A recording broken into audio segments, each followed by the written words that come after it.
से पढ़ लेते हैं आज। ये फाइल है हमारे पास robots.txt और ये आती है हमारे पास टेक्निकल एसईओ की कैटेगरी में, ठीक है। हम रोबोट्स फाइल बनाकर बेसिकली कर क्या रहे होते हैं, क्रॉलर को बता रहे होते हैं कि भाई हमारी जो वेबसाइट है इतनी बड़ा डाटा है, ठीक है ना, तो इस डाटा में से ये वाला डाटा आपने रीड करना है, ये क्रॉलिंग से रेलिवेंट है, ठीक है, बाकी क्रॉलिंग से रेलिवेंट नहीं है। अदरवाइज़ क्या होता है कि जो क्रॉलर हमारी वेबसाइट पर आता है तो क्रॉलर का एक स्पेसिफिक टाइम होता है जिसे हम क्रॉल टाइम बोलते हैं या क्रॉल बजट बोलते हैं। तो उसने एक वेबसाइट पे थोड़ी टाइम के लिए रहना होता है। सो अगर उसमें बहुत ज़्यादा डाटा होगा तो हो सकता है कि हमारी जो क्राउलेबल चीज़ें हैं वो उसको मिले ही ना, इररेलेवेंट डाटा देखे और चला जाए, और फिर नेक्स्ट टाइम उसका विजिट कब होगा वो उसके हमारी वेबसाइट के कंटेंट के हिसाब से। क्या है रोबोट टेक्स्ट फाइल? सबसे पहले हम इसको डिफाइन कर रहे हैं कि रोबोट टेक्स्ट फाइल क्या होती है। A robot text file that resides in the root directory of your website. कहता है आपकी जो वेबसाइट है उसकी रूट डायरेक्टरी में आपकी रोबोट्स फाइल पड़ी होती है। रूट डायरेक्टरी का क्या मतलब है, अब आपको ये भी नहीं समझ में आएगा, इसके लिए मैं यूँ करता हूँ, ये जिस चीज़ का नाम ले रहा है ना मैं वो खोल के दिखाता हूँ, ठीक है, किस चीज़ को ये रूट कह रहा है। मिसाल के तौर पर मैं यहाँ लिखता हूँ ये एक वेबसाइट है और आगे आप देख रहे हो मैंने लिखा हुआ सी पैनल। इसका क्या मतलब हुआ, ये उस वेबसाइट का सी पैनल है, ठीक है। सी पैनल क्या होता है, नाम से पता लग रहा है, कंट्रोल पैनल। जैसे मैंने आपसे कहा था दो चीज़ें हैं हमारे पास, एक होती है होस्टिंग और एक होती है डोमेन, बताया था ना आपको। होस्टिंग क्या है, हमारी वेबसाइट की स्पेस कितनी होगी,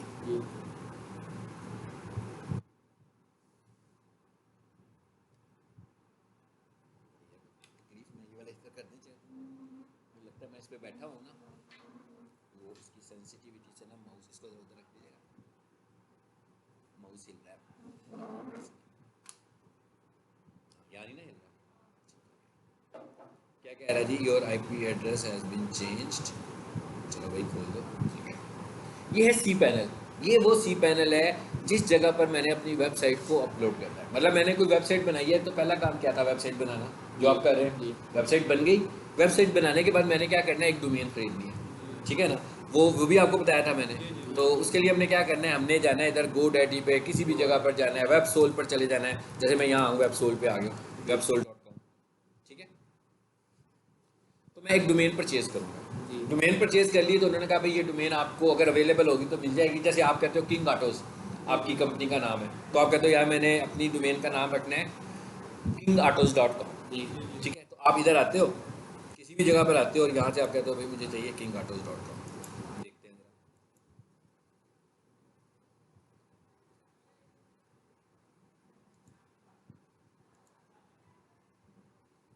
जरा इसकी लाइट कम कर लेते हैं ताकि थोड़ा सा टाइम ज़्यादा कर लें, फिर मैं चार्जर लगा लूँगा बाद में, ठीक है।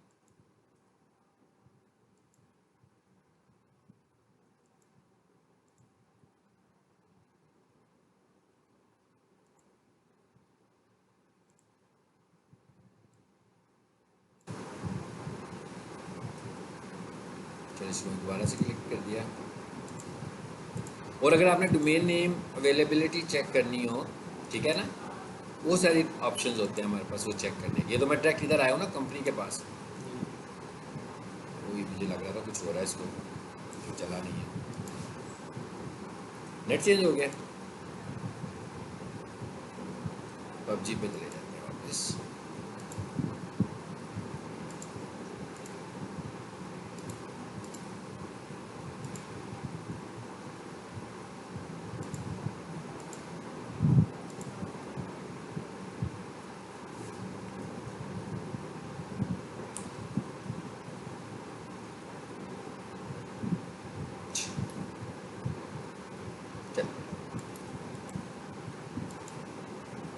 हमारे पास GoDaddy भी होता है, ये देखें, जो जल्दी चल पड़ता है ना, मैं वहाँ से आपको बता देता हूँ, ठीक है, दोनों साइड।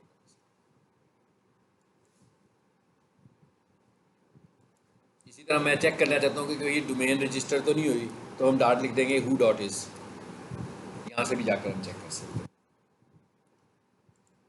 आगे यहाँ पे जैसे अभी हम कह रहे हैं जी हमने आज डोमेन परचेज करनी है इनके लिए, ठीक है ना, तो हम लिखते हैं तारिक, सपोज करें हम कि ये इन्होंने नाम लेना है तारिक, इन्होंने शॉप पे ये नाम लिखा हुआ है तारिक ऑटोज, तो हम कहते हैं इनकी वेबसाइट भी ऐसी हो जाए।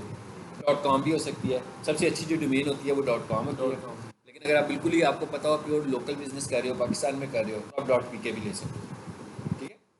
अब हमने कहा जी tariqautos.com, देखिए मुश्किल है मिलेगी, क्योंकि मेरा ख्याल है कि इस नाम से कोई ना कोई पहले रजिस्टर हो चुका है। ये आपने Z लिखा हुआ ना, ये मिल जाएगी। अच्छा, ये मिल जाएगी, हाँ क्योंकि बिल्कुल जब ठीक वो है, S लिखते एस हैं लगाएंगे ना फिर नहीं मिलेगी है। तो मुश्किल हो जाएगी। चलो जी वो भी देख लेते हैं कि अवेलेबल है। चलो नहीं मिलेगी तो इस तरह ले लेंगे, ठीक है, अगर उस तरह ना मिले तो देखते हैं। tariqautos.com अवेलेबल है जी, अभी तक किसी ने नहीं ली, ठीक है। तो अगर आप खरीदना चाहें तो इस वक्त ये देखें कितने की मिल रही है आपको, 1000 रुपये की, ये सिर्फ डोमेन मिल रही है आपको, ठीक है। जब हम होस्टिंग की बात करेंगे ना तो होस्टिंग के अलग रेट्स हमें मिलेंगे, ठीक है। अब यहाँ से आप डायरेक्ट इसको ले सकते हो, आपको किसी के पास जाने की ज़रूरत नहीं है, आपके पास अपना क्रेडिट कार्ड होगा, आप इधर से करोगे जनाब ठीक है जी दे दो, ठीक है, वो तो कार्ड में ऐड हो गई, डायरेक्ट आपको मिल जाएगी। जब आप परचेज करोगे तो आपके सारे इसके अकाउंट्स की डिटेल्स आपके पास आ जाएंगी, इसे खोलना कैसे। ये मैंने ली 1 साल के लिए ली, ठीक है, कह रहे हैं ना 1 साल के लिए दे रहा हूँ मैं इसको। 2 ईयर्स की भी ऑप्शन है, 1 ईयर की भी ऑप्शन है। पहले ईयर में डिस्काउंट देता है, ठीक है, दूसरे साल में डिस्काउंट नहीं देता। नहीं, ये यहाँ पे कह रहा है ना for the first year with 2 year registration, इसलिए नहीं उसने क्या क्या लिखा .com में 1 ईयर ₹1999 25% ऑफ। देखो जरा क्या मिला है, कितने पैसों में होगा, गेट इट। ये साथ एक्स्ट्रा चीज़ें भी दे रहे हैं ना, ये कुछ दे रहा है साथ, क्या कह रहे हैं, फुल डोमेन प्रोटेक्शन ₹849। नहीं लेनी है आपने तो छोड़ दें इसको, कीप गोइंग। मैं कहता हूँ ठीक है आगे चलो।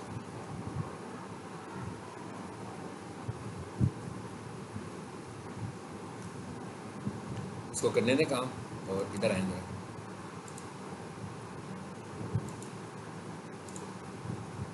Domain pricing, domain transfer, find your domain, ठीक है जी। सो इस पर क्लिक करेंगे आप तो ये भी उधर ही चला जाएगा। लेकिन ये डोमेन आप वेब सोल से खरीद रहे हो, ये डोमेन आप GoDaddy से खरीद रहे हो, ठीक है। उधर भी देखना क्या प्राइस देता है। आगे कंटिन्यू टू कार्ट, इधर आ जाता हूँ मैं। अब इसकी बहुत सारी कंपनीज हैं, वेब सोल, सर्वर सी, ठीक है ना, इजी होस्ट, पीके होस्ट, तो मैं नाम लेता जा रहा हूँ, IT लिंक्स। आ गया। अब क्या कहता है, कहते ये वाली ले रहे हैं आप,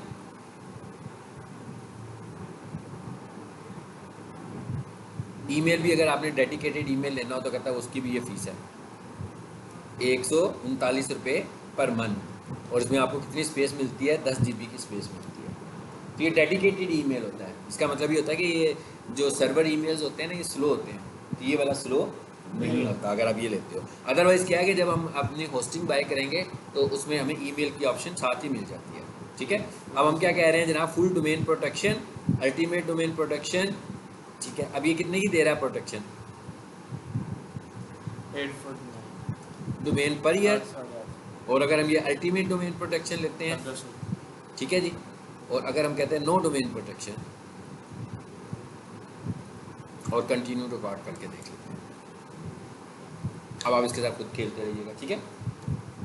सो अब दूसरी चीज़ क्या है, हमारे पास होस्टिंग है। जब आप होस्टिंग बाय करोगे, जब आपको होस्टिंग मिल जाएगी तो आपको सी पैनल मिलेगा, यानी कि जब आप होस्टिंग बाय करोगे तो वो कहेंगे, आपको एक ईमेल आएगी, उसमें कहेंगे ये आपका सी पैनल है, ये इसका यूज़र नेम है, ये इसका पासवर्ड है। तो आपने जब अपने सी पैनल में जाना है तो इस यूज़र नेम और पासवर्ड से जाना है, ठीक हो गया। अब मैं आ जाऊँ अपने सी पैनल में, अब वो हमें क्या कह रहा था, कहता है आपकी रूट डायरेक्टरी पर आपकी रोबोट्स फाइल होनी चाहिए, ये कहा है ना उसने।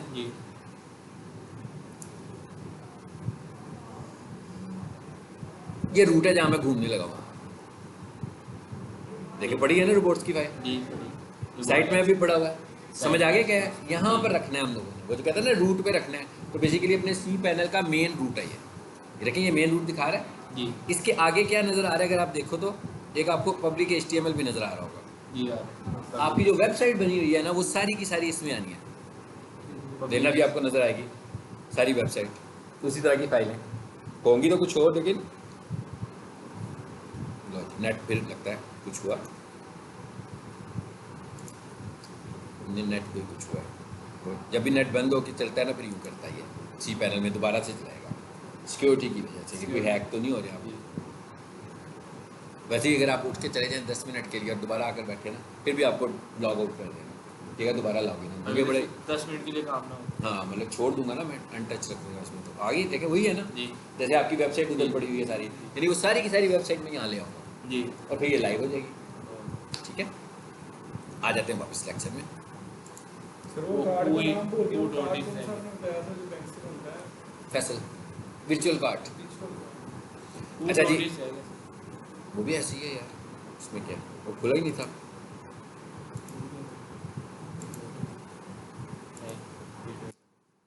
इसमें मैं नहीं बताऊँगा, लेकिन फिर आपने बताया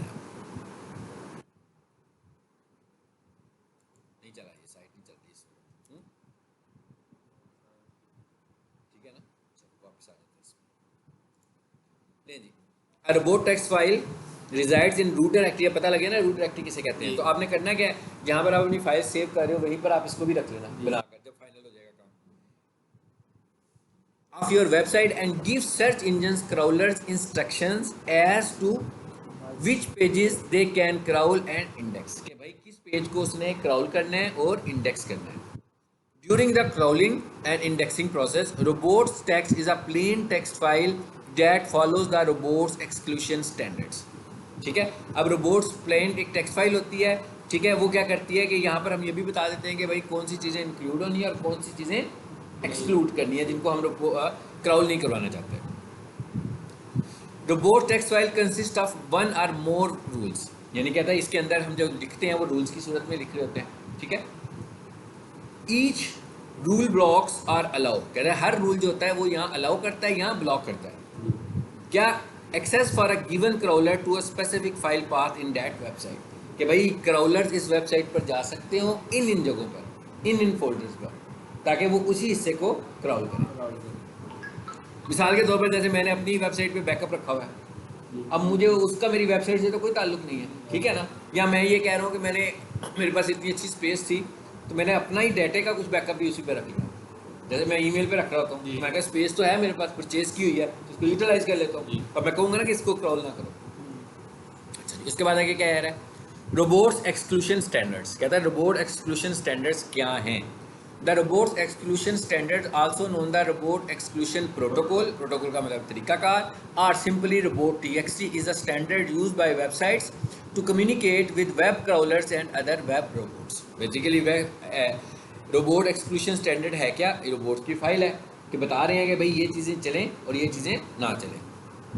the standard specifies how to inform the web robot about which area of the website should not be processed or scanned। ये बता रहा हूँ ना मैं कि कौन सा हिस्सा है जो स्कैन नहीं होना चाहिए। आ जाओ नीचे। अच्छा जी, आगे क्या कह रहा है, what happen if you don't have a robot file, कहते हैं अगर आप रोबोट फाइल नहीं रखते तो इसका नुकसान क्या है। If robot file is missing, search engines crawlers assume that all publicly available pages of the vertical website can be crawled and add to their index। यानी अगर आप robot file नहीं बताते तो इसका मतलब है क्रोलर ये समझेगा कि आपकी वेबसाइट पे जितना भी डाटा पड़ा हुआ है सारे का सारा क्राउलेबल है। और मैंने आपसे क्या कहा था, क्राउल का एक स्पेसिफिक टाइम होता है, ठीक है, और हो सकता है कि आपकी मेन फाइल तक वो पहुंचे ही ना। जिसे आप मेन फाइल का क्या मतलब है, सबसे पहले हम किसको क्रोल करवाते हैं, इंडेक्स को, ठीक है ना। तो बेसिकली ये बात है।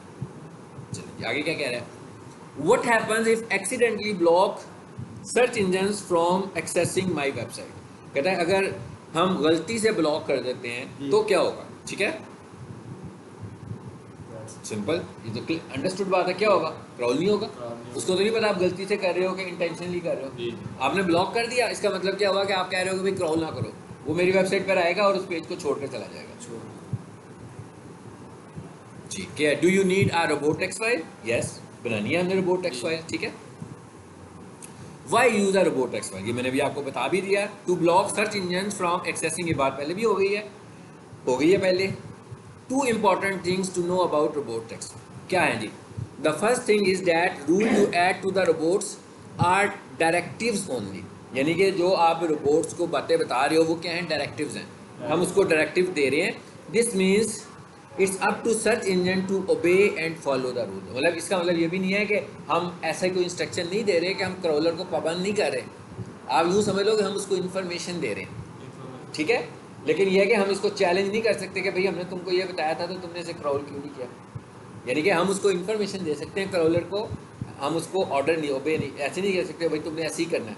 जी In most cases they do, but if you have content that you want to be included in the index, the best way is to password protect। कहता है हाँ एक तरीका ये है कि अगर आप चाहते हैं ना, एक तरीका ये है कि आप कुछ चीज़ों को क्रॉल नहीं करवाना चाहते तो कहता है आप इस तरह करें, उनको पासवर्ड लगा दें, जी इसलिए कि जब वो फाइल को खोलेगा तो फाइल तो खुलेगी नहीं, पासवर्ड प्रोटेक्टेड होगी तो वो उसमें जाएगा ही नहीं। ठीक है, और भी अगली रीड करेंगे। हाँ जी। The second thing is that even if you block page directory in a root, it can still appear in the search results। कहता है आपने अभी तो उसको कर दिया ब्लॉक, जी ठीक है, लेकिन अभी भी वो आपके सर्च रिजल्ट में आ सकता है।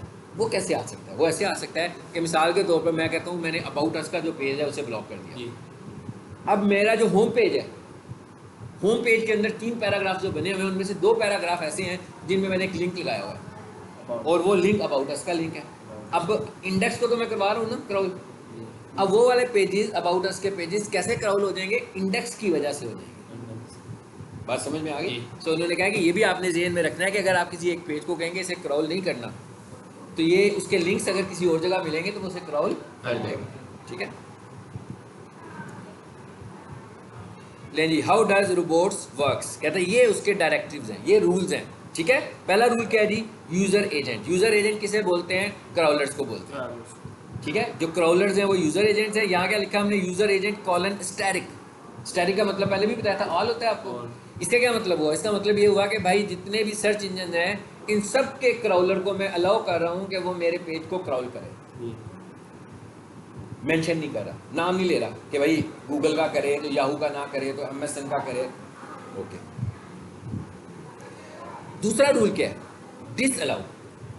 यानी कि जिसको आपने डिस अलाउ करना होगा तो फिर हम उसको कैसे डिस अलाउ करेंगे जी? Disallow colon slash search. इसका क्या मतलब हुआ? इसका मतलब ये हुआ कि मेन रूट पर एक डायरेक्टरी पड़ी हुई है, एक फोल्डर पड़ा हुआ है जिसका क्या नाम है? सर्च है। अगर आपने इसको डिस अलाउ करवाना होगा तो आप इस तरीके से डिस अलाउ करवा सकते हैं। आगे एक और आ गया जी बताई जा रहा हूँ ना कितने फोल्डर हैं। और ये हमने क्या बताया? फोल्डर। दूसरे नंबर पर क्या बताया? ये भी फोल्डर है। तीसरे नंबर पर क्या बताया? फाइल।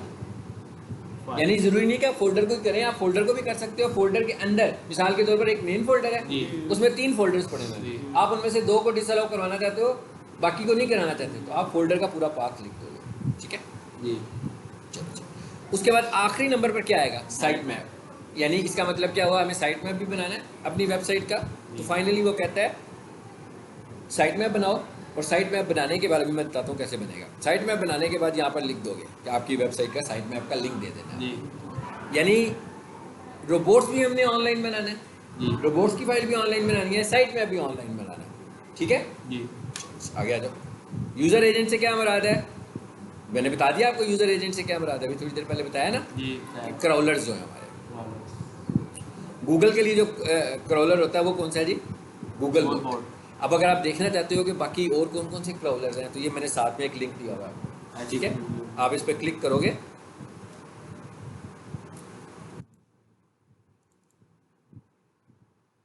सिलेक्ट हुआ शायद इस वजह से नहीं हुआ।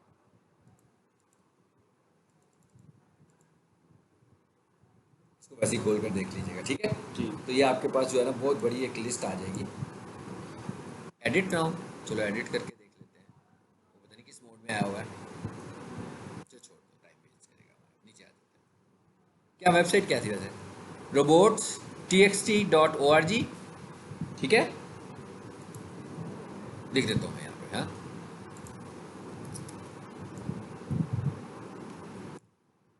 आगे क्या लिखा हुआ था? नहीं, आगे क्या था एंड में? db डैश एच डेटाबेस इसकी पूरी की पूरी। ठीक है ना, db डैश HTML था, डॉट HTML था, देखिए जरा, डॉट HTML। ठीक है,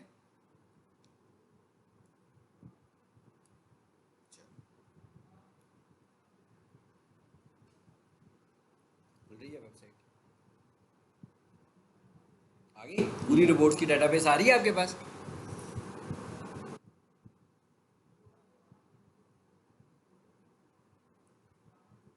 रोबोट्स की सारी डेटाबेस आने लगी है। यहाँ से हम देखें, हमें कुछ नहीं देना होता, ये सब आपके नॉलेज के लिए है। हमें क्योंकि हम ऑप्टिमाइजेशन कर ही गूगल के लिए रहे हैं, ठीक है ना। सो मोस्टली हमारी जो है गूगल बेस्ड है सारी। ये सिर्फ आपको बताने के लिए कि बाकी भी आप देख सकते हो।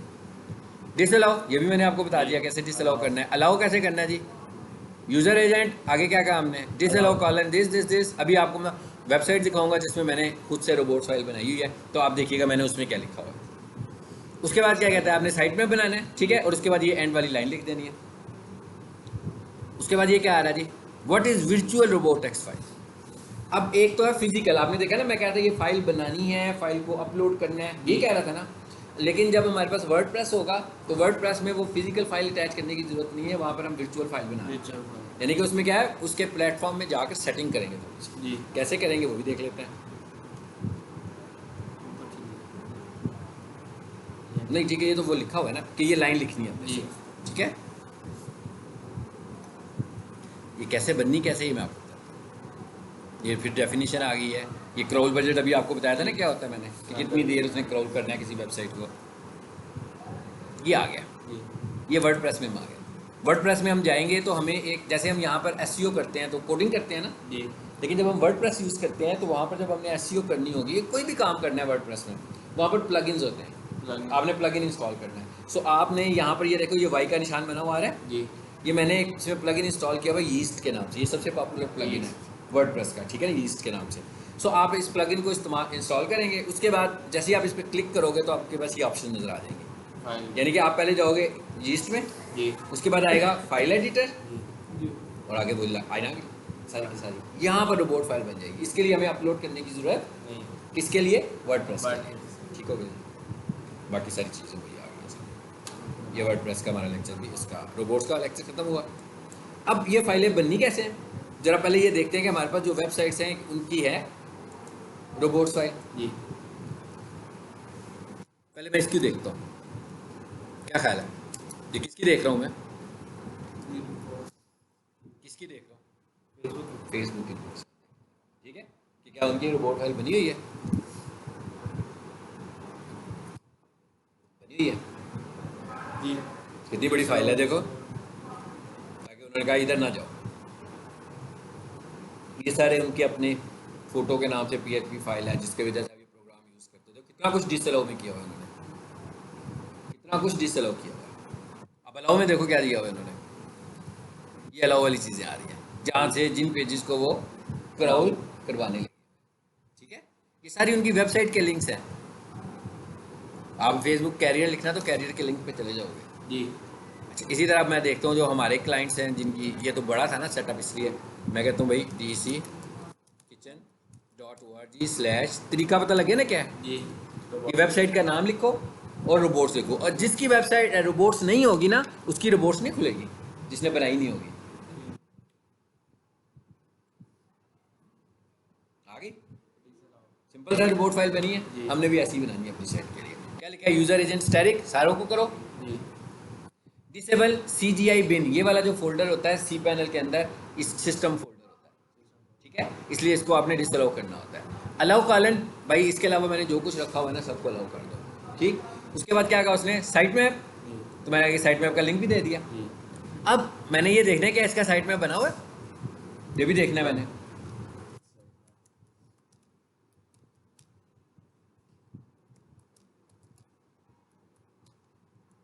देखते हैं। अच्छा चलो जी, मैं लाइट तेज करता हूँ, बंद नहीं हुआ वो, चार्जर भी लगा देते हैं। आ रहे हैं नज़र? अच्छा आ गया साइट मैप। सेट में अच्छा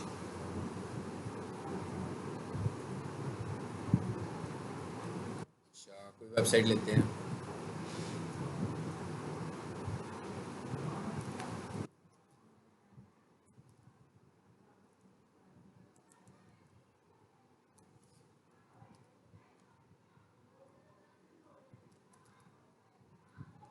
क्या हो रहा है इधर, ये क्लासरूम है।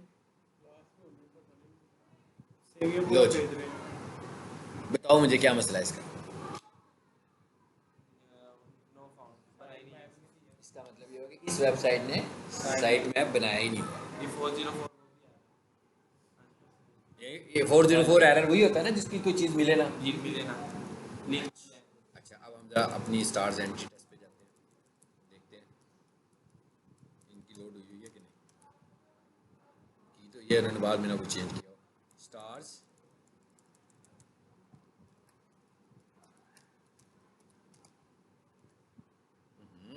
वेबसाइट ही क्लिक कर दी हमने। आगे क्या लिखना था? साइट मैप साइड में .xml। ये एक्सटेंशन फिक्स है, नाम भी फिक्स है।